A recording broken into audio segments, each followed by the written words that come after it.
What's up mananap mga bay? Eto na pala yung part 2 natin. At eto na nga, papasok na kami ng Benguet. Mahaba-haba din ang binyahe namin. Dumaan pa nga kami ng NLEX, kaso hindi ko na na-videohan. Nakatulog kasi habang nagbabiyahe. Sila pala ang mga kasama namin. Say hi! Eto nga pala si Moy. Alay di kamote yan. Ang ganda talaga papasok ng Benguet. Nadaanan pala namin ito. May inaayos palang daan. Kaya ingat-ingat sa mga nagbabiyahe dyan. At habang binabaybay nga namin, ang ganda talaga ng mga tanawin.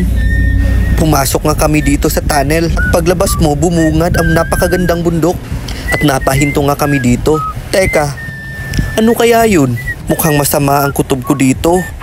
Ba't naandyan ang ulo ng asawa ko? Ganyan-ganyan kasi siya pag nagagalit. Umalis na nga kami dun. Baka ano pa kasing mangyari. May checkpoint nga pala dito habang papasok ka ng Baguio. Ramdam ko na pala ang gutom. Kaya dumaan kami sa napakasikat na kainan. Kaso ang daming tao. Pinipilahan talaga. Kaya nag-Jollibee na lang kami. Pagkatapos namin kumain, dumaan kami ng katedral. Grabe, ang ganda. Mamamangha ka talaga sa ganda ng simbahan. Kaya napasabi ako ng Lord, huwag mo muna akong kunin. Iba na lang. Patambay-tambay muna kami niyan sa Gedli. At habang napaupo, ako naman, abala sa pag-iikot. At napunta nga pala ako dito. Di ko alam kung ano ang nasa loob. At eto nga, mga bilihan ng pasalubong. Naku, ubos na naman budget natin dito. Kaya naman, umiska po na ako. Naglakad ako papuntang dulo. Eto nga yung sky zone nila. Tanaw mo ang buong Baguio. Ang mga bubong sa Baguio. Char lang. Ang dami na palang mga gusali dito. Eto na nga, di na ako nakatiis. Napabili na rin. Pati si nanay. Pinakyaw na yata lahat. Di na nga ako nagtagal dun. Day 2 pa lang, ubos ng pera ko. Kasama nga pala namin ang mga members ng Buni. Bini Aya? Ikaw si Bini.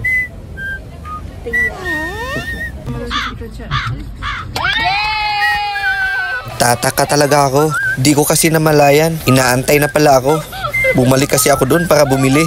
At pagkatapos nga doon, pumunta kami ng Burnham Park para pumasyal at mag-enjoy. Say Lastly and my wife.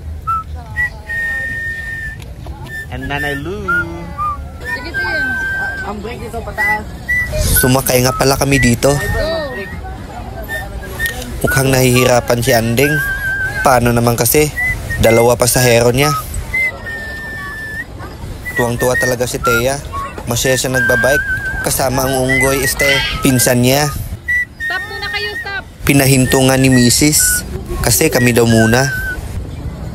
Gusto niya magmaneho kaya sabi ko bababa ako. Kaya si Buni Ria na lang yung kasama niya. Diretso! Eto nga pala si Alex. Mukhang nakasalubong yata ng kamote rider. Ilang TV lang nawala sa'yo. Oh, break! Kahit ganun pa man, tuloy pa din. Eto nga pala yung dalawang magbeshi. At ang TikToker nanay ng Kapatagan, Nanay Lourdes. Lasing! Mukhang napagod na yata. Kaya itinabi na. Kaya sila naman daw muna. Mukhang magti-trail yata si LJ Enduro. Hi, kapilingon ba? Makakain na nga. Pampalamig ng ulo. Sarap niyan.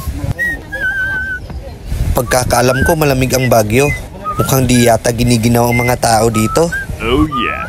Ang daming binibentang pampalamig. At sa loob nga ng Burnham Park, may boat ride dito. At kung saan pwede kang magsagwan at magpalutang-lutang. Napadpad yata dito si Dora. Andito nga pala si Pika Pika, si Iron Man, saka si Bumblebee. Pwede ka nga mapapicture dito. Bibigay ka lang kahit magkano. Di pa nga kami nakontento. Bumili pa kami ng cotton candy. Happy yarn. At eto na nga yung mall na walang aircon. Ang SM City Baguio. Bukas kasi ang bawat sulok. Kaya selfie-selfie muna kami ni nanay. Nilibot talaga namin dito sa loob.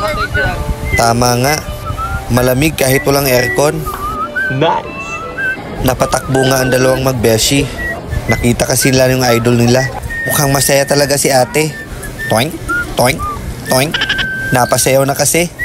Mukhang gabi na. Kailangan na naming umuwi. Sumakay na kami ng elevator. Tawang-tawa kami niyan. Bigla kasing bumukas sa likod namin. Hanggang sa muli mga bay. Bukas ulit.